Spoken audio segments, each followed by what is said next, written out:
নমস্কার বন্ধুরা, সুজাতাস কিচেনে আপনাদের সবাইকে স্বাগত। তো আজকে একটা ঢেকি শাকের রেসিপি নিয়ে এসেছি, সেটা হচ্ছে ঢেকি শাক ভাজা। তো এই ঢেকি শাক ভাজা আমি কিভাবে বানাবো চলুন একবার দেখিয়ে দিই। খুবই সিম্পল রেসিপি, কিন্তু খেতে খুব ভালো লাগে।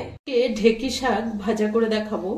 তো তার জন্য এটা হচ্ছে সেই ঢেকি শাক, যেটাকে আমি ভালো করে এখানে ছোট ছোট করে এভাবে ধুয়ে কেটে রেখে দিয়েছি।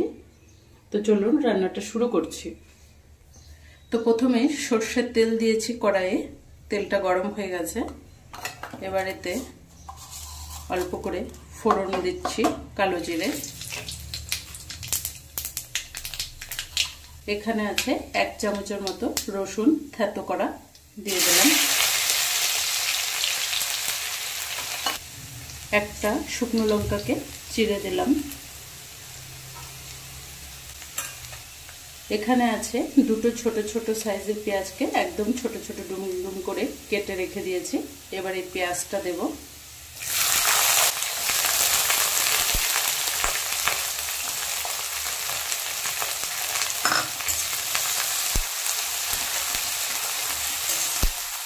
সাথে দিয়ে দেব 4-5টে চেরা কাঁচা লঙ্কা।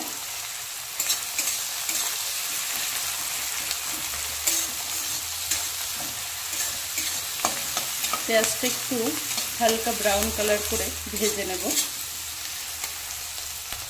পেঁয়াজ থেকে হালকা কালারটা চেঞ্জ হয়ে গেছে। এবার আমি এতে কেটে রাখা ডুমো ডুমো করে ছোট ছোট একদম আলুটা দিয়ে দেব। এভাবে একবার ঢেকে শাক আপনারাও বানিয়ে খেয়ে দেখবেন, দারুণ টেস্ট লাগে।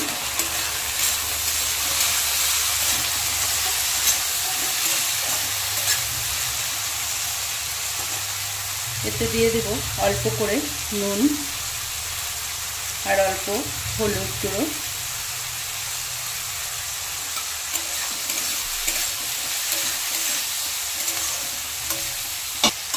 একটু নেড়ে চেড়ে এবার আমি 2-4 মিনিটের জন্য ঢেকে দেব। আলুটা হালকা সেদ্ধ হয়ে আসবে। 4-5 মিনিট ঢেকে রেখে দিয়েছিলাম। আলুটা ভালো করে সেদ্ধ হয়ে গেছে।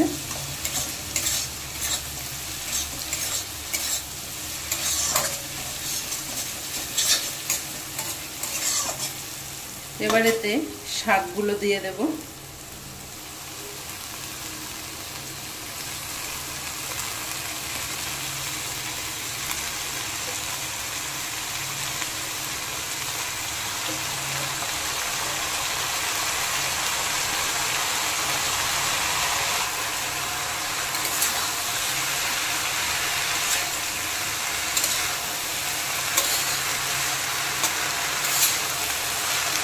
শাকটা দেওয়ার পরে ভালো করে একটু নেড়ে চেড়ে জলটা বেরিয়ে আসা পর্যন্ত এবার আমি আবার ঢেকে দেব।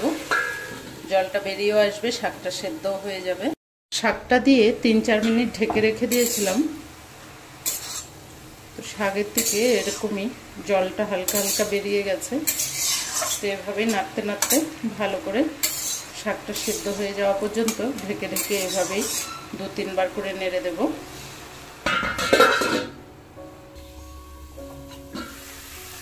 আবার ঢেকে রেখেছিলাম 2-4 মিনিট।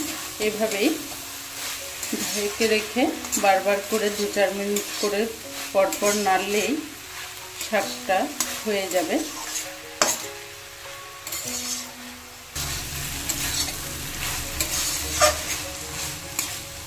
এভাবে নাড়তে নাড়তে একটু সুন্দর আঠেলো ভাব হয়ে গেলেই শাকটা ভাজা একদম রেডি। তো আজকে ঢেকি শাক একদম রেডি হয়ে গেছে। এবার তুলে নিচ্ছি।